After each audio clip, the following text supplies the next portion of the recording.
Welcome, everybody. It's time once again for another episode of SLMA Radio. It has to do with sales lead management or sales lead marketing. It probably starts here with the SLMA Radio Show.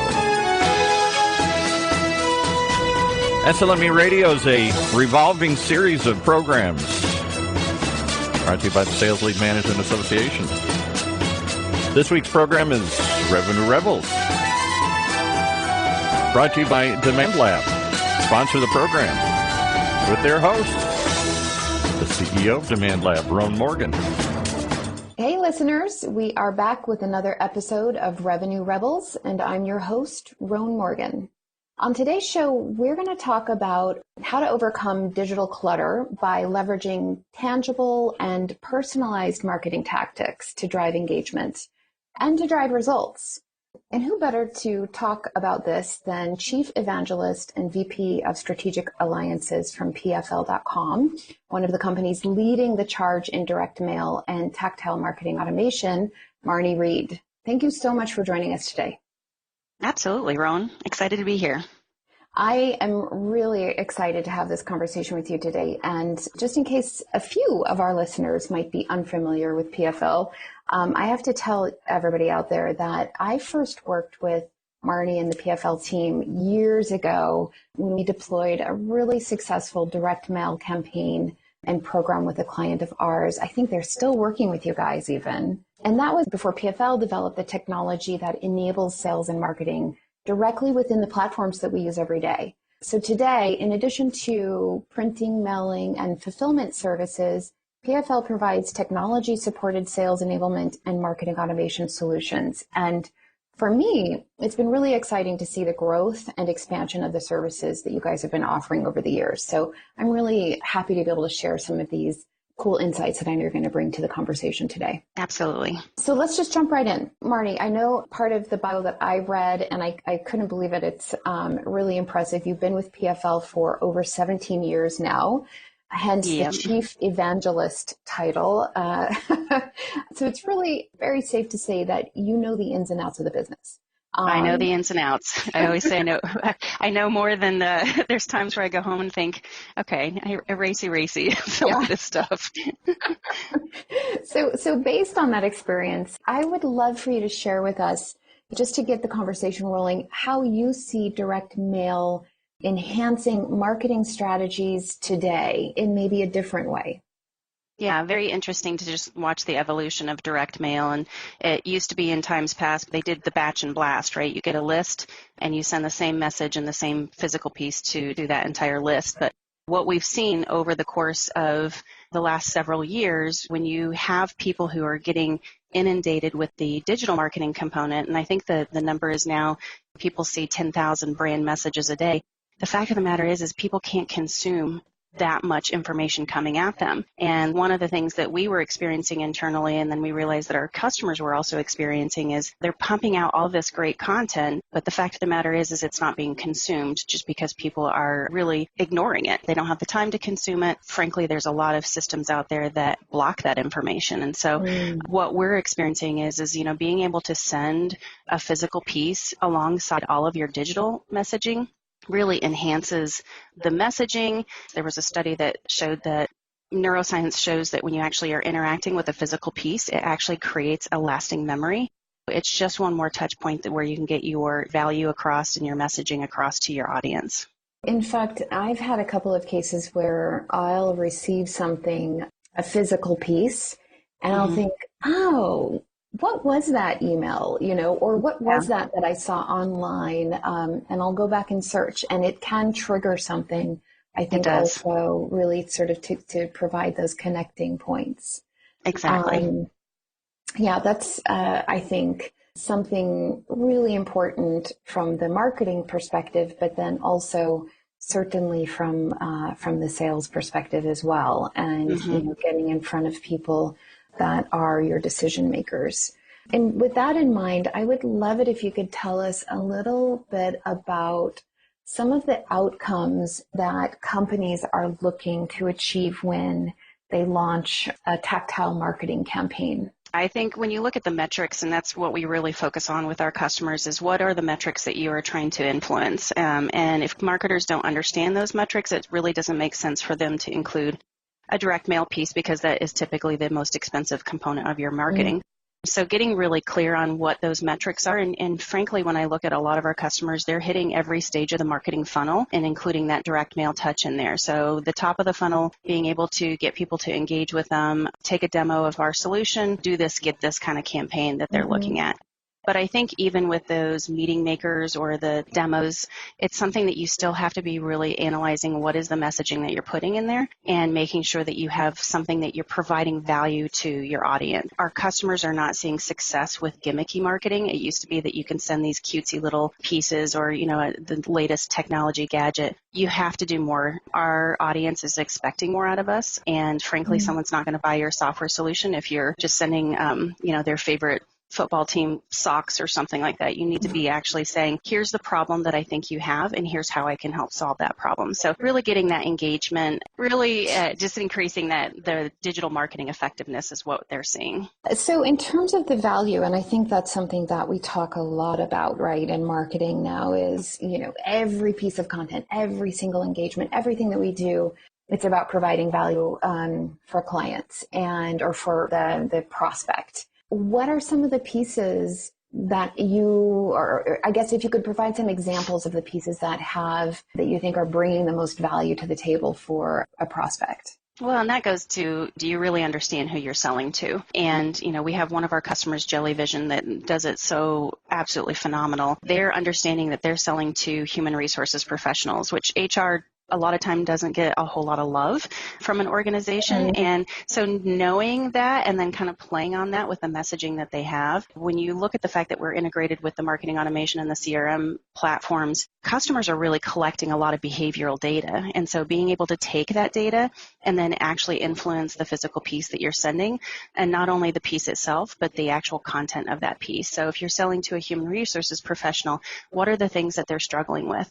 Also, is there a way that you can do it, looking at the emotions that you're pulling on with that? Is it something that you want to show them some love because no one else does? Or is it something that you want to say, here's the pain points that I know you have as an HR professional, and here's how we help solve those? So it's really taking all of this data that you're collecting and having it infused into the printed piece. And the printed piece, frankly, doesn't have to be that expensive. Jellyvision's first touch point is a printed map. It's taking the HR professional on a journey, but it's adding also their personality. And so the sales rep that belongs to that account, it's really saying this is who your sales rep is, but this is what he likes. He likes, a nice piece of steak and a glass of wine. So it just kind of infuses that personality a little bit. Oh, that's really interesting. So you're able to differentiate even that first touch based on the sender. Correct. Sort of a way of introduction. Yeah. Very interesting. So then how does that happen? I know that you guys have some technology in play now. That must be through the CRM side, and they're requesting it. Is there an automation there? There is. Is there an automation component? Yeah, so if you think about your marketing automation and you're setting up a campaign, you're really taking a look at what is the journey that you want people to go on. And so the first touch might be an email that you're sending out, and then you could actually look to see, did this person actually click on the email or did they not click on the email? Based off of that, you can drop a direct mail piece into that campaign where it will look for, did they engage? If they didn't engage, you might want to send them the physical piece. We have other customers where they say, I want the first touch to be a direct mail piece, where I know that this piece has been delivered to Rhoan Morgan, and as soon as we get the delivery notification that the package has landed on your desk, then I, as the salesperson, am going to get a task in Salesforce that says, follow up with Rhoan right now because she has the package on her desk. So it's all data-driven, much like it would be with an email. So we don't batch and blast our emails. We want to know, what email am I sending to Rhoan versus what am I going to send to Hannah, based off of their titles, based off of their engagement with us. Are they a decision maker? Are they an influencer or a champion? And those are all pieces of data that we can say, if Rhoan is the decision maker, I'm going to send her this piece at this point in time.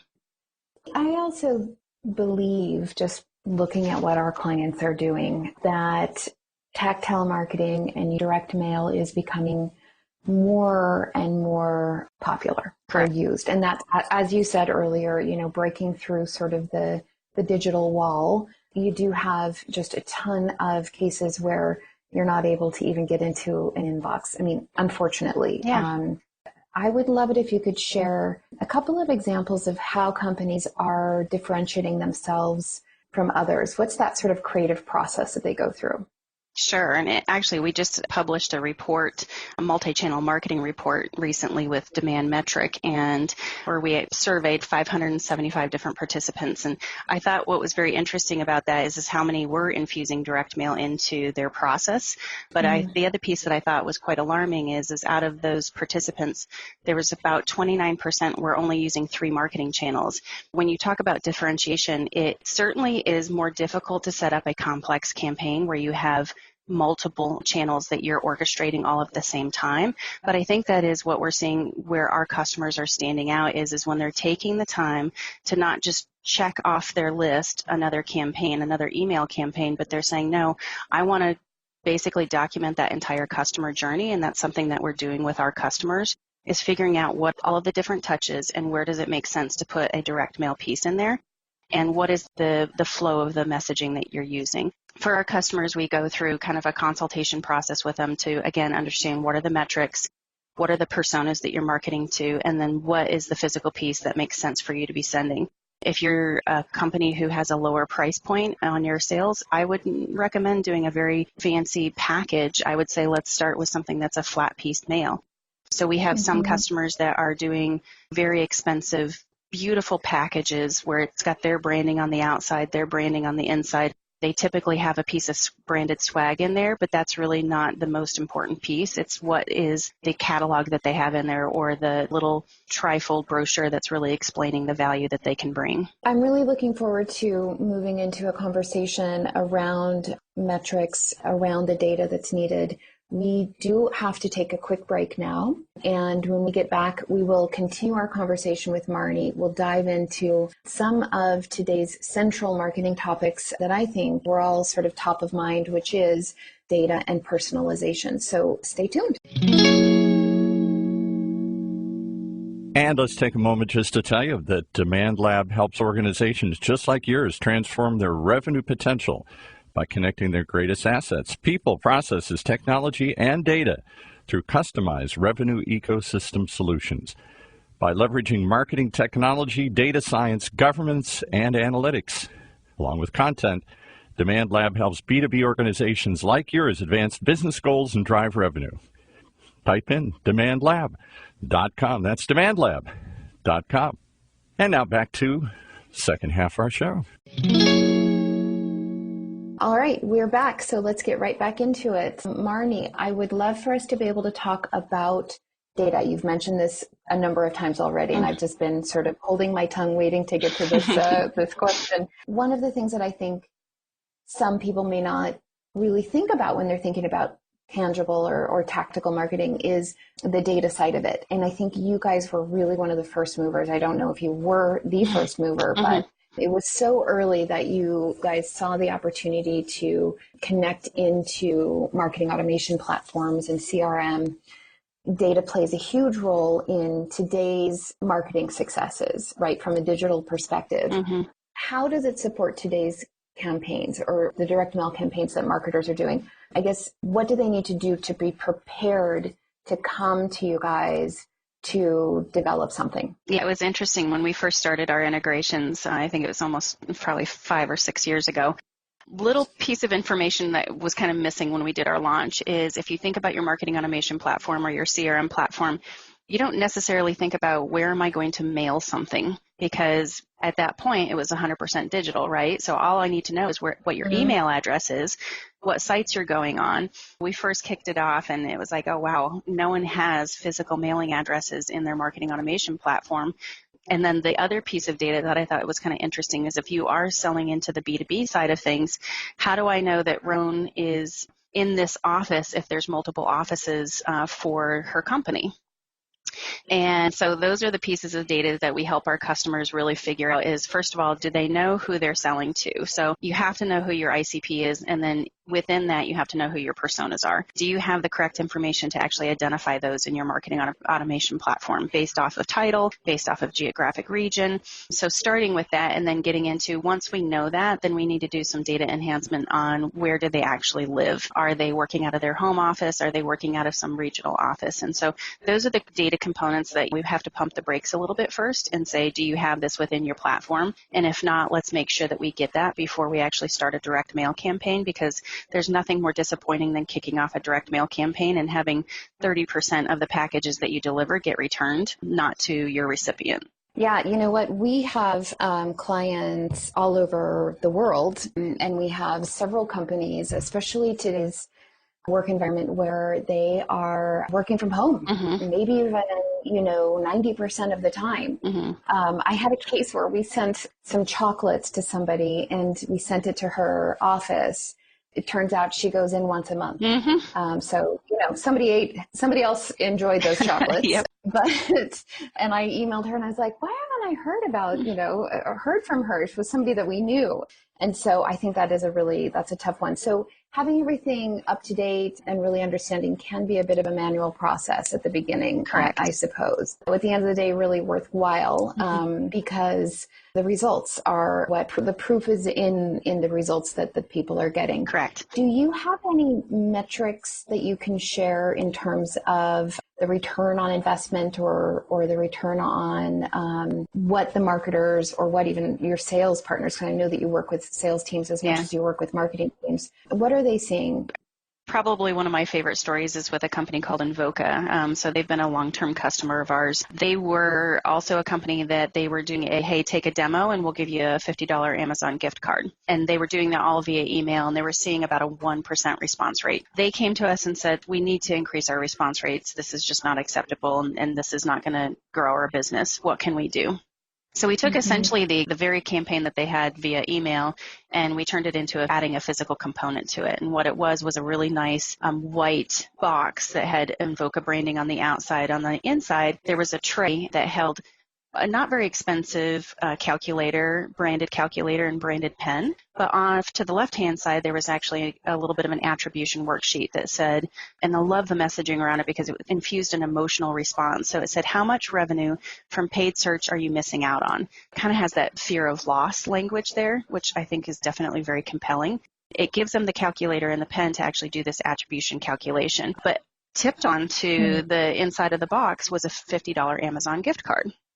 And the whole purpose was take a demo and we'll give you the gift card. So automatically someone says, oh, I don't want to miss out on revenue, but I just got a $50 Amazon gift card. So they peel the gift card off, and on the back of it says, take a demo and we'll actually give you the $50 gift card. So I kind of feel like I gained something and lost something quite quickly. So with the sends that they did, they actually saw a jump from 1% response rate to 22% response rate. So huge lift for them. It was about $300,000 worth of net new revenue that they gained from that. That's really exciting. I must say, I think that we get a lot of those demo requests, emails, daily. You get at least, half a dozen. And so this is an important way of differentiating. Yeah. And it doesn't sound like that has to be, a really costly investment. It doesn't. If you look at that, someone's probably not going to keep the pen or the calculator because it's not like they were these fancy pieces. But I think what it was just an opportunity to get your foot in the door. The other component that I didn't mention there is one of the things that really drove that significant response rates is the fact that we knew, since we FedEx those, we knew within 15 minutes when those packages actually arrived on someone's desk. And then it would trigger a notification to their sales rep to actually do that follow-up call, which is, you can imagine if you're sitting here with an Invoca branded box and all of a sudden you get a call from Invoca, kind of the whole idea around reciprocity where I'm going to respond to you. Well, so one of the things that I've been thinking a lot about lately, and I think we talked about this during one of our earlier calls, is personalization. There's certainly this way of being able to, we can put our logos on things and we can brand things with our own colors and we can send a lot of swag out. I'm wondering if there are ways that you've seen clients take personalization to the next level. And sort of like that earlier story where it was, what does a salesperson like, a steak and a glass of wine, or a hoagie and a glass of beer, or whatever on the map that you sent out. Is there a way to do some personalization that is more targeted to the recipient? So their name, their company. Is there another way of sort of bringing it over to that level or that stage? Yeah, that's actually where we're seeing a lot of our customers go is even on the package itself. So if you had a package that arrived that said Rhoan, and then something, but the actual box itself had your name on it, that is one area that we've seen a lot of success where it just has such an impact where you're thinking, how do you do this at scale? How do you have someone's first name actually on the package? And the other piece that we've been talking about and we've seen some customers do really well, which is if you are going to send swag, can you actually put that person's name on the swag? So it might have your branding, or maybe even has the customer's branding on there. So it has their logo versus your logo. Mm-hmm. And you have to think about the staying power is what is actually going to stick in their memory and inspire them to actually reach back out to you. So there's so many opportunities for us to be able to have something that's co-branded where it's not just my logo, but it's also your logo, and really telling that compelling story of how do we partner together. It's funny because we market as Demand Lab to marketers. Mm-hmm. And I am a marketer, so I know that we are the toughest people to market to because we're doing it every day.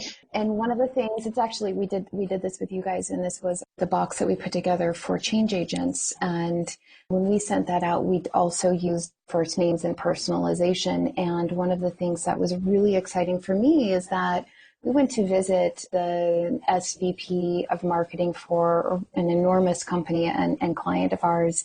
And I saw the box still sitting on her desk. Yep.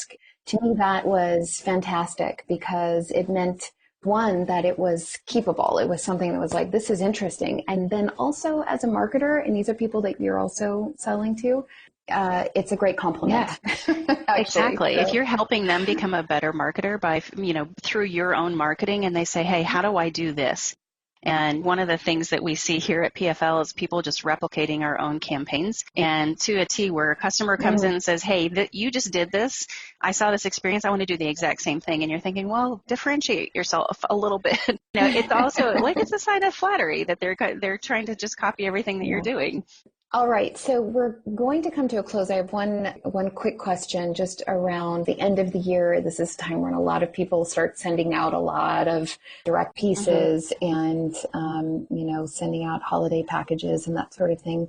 But what are some of the things that you're seeing companies do this year in terms of personalization or tactile marketing? Well, and I think if you think about the holidays, it's all about previous campaigns. I say, hey, don't get too cutesy, and it's really not about the gifting. It's really about the value. But I think this is the time of year where people kind of expect something that's a little nicer, and it doesn't have to be expensive, but it's really more of I'm thinking of you. You actually add value. Our partnership means something. Our relationship means something. And so I would say what I'm seeing is customers are moving away from doing their own branded swag this time of year and really thinking about things that will have more of an emotional response. And so, here at PFL, we love to send things that are Montana-based because that's where our headquarters is. It's something that showcases our personality and who we are, but it's also something it's kind of a nice thank you for working with us. Thank you for being with us. Yep. And I always tell people stay away from some of the food products that are, everyone gets chocolates so can you do something that is not going to make you blend in with everybody else, but it's unique and really tells a little bit more about who you are. All right. One final question as our time comes to a close. What are a few best practice tips that you'd like to share with companies that are looking to implement direct mail campaigns? Absolutely. And I think before getting even into direct mail, you have to look at what is your relationship between marketing and sales. And so often I see marketing teams that will launch campaigns in a silo and not bringing their sales org alongside of them. Mm-hmm. And what happens is marketing thinks that they're doing a great job by getting these campaigns out the door and activated. And then all of a sudden sales feels like they didn't participate in the conversation and they're just going to basically dig their heels in and not participate. I would say the more you can bring your sales org into the conversation and actually get ideas from them, because they're, at the end of the day, they're the ones who are actually talking to the prospects and talking to the customers. Exactly. And so they have ideas. They may not be marketers, but they have ideas on what can work. Do some beta tests with them, because that level of engagement from them just will make your campaign so much more successful. I think if you start off with that and then looking to see what are the physical pieces that you can infuse, and like I said, looking at where it is in the funnel and understanding that it doesn't have to be this super glamorous piece. And sometimes getting some of these, the highest expensive tech gadget that's out there, it's not going to move the needle enough. You have to be looking at what your content is and what your message is and the value that you're providing to your audience. Those are 3 really great starting points. Connect with sales, ensure that you're really working together. At the end of the day, your intention is to send them over to the salesperson. So to me, that only makes sense. Where are you infusing this into the funnel, into the customer journey, the customer experience? Certainly, you can have very different pieces, very early stage, mid, and later on. And then how are you driving value, and how does it align with what you're sending out? And I think something that you said earlier is really important also, mapping out that journey and that experience so that it makes sense, right? Sort of at what point should you be sending something? What is the investment level that should be sort of at early stage versus late stage consideration? And being clear on what does success look like? How are you going to make this ROI is the other piece. How are you going to measure this? Great stuff. I think that you and I could probably spend a lot more time talking about this. And we might have to do a follow-up conversation at some point in the new year. Yeah. But thank you so much for joining today. I really appreciate the time. And a big thank you to our listeners for tuning into Revenue Rebels today.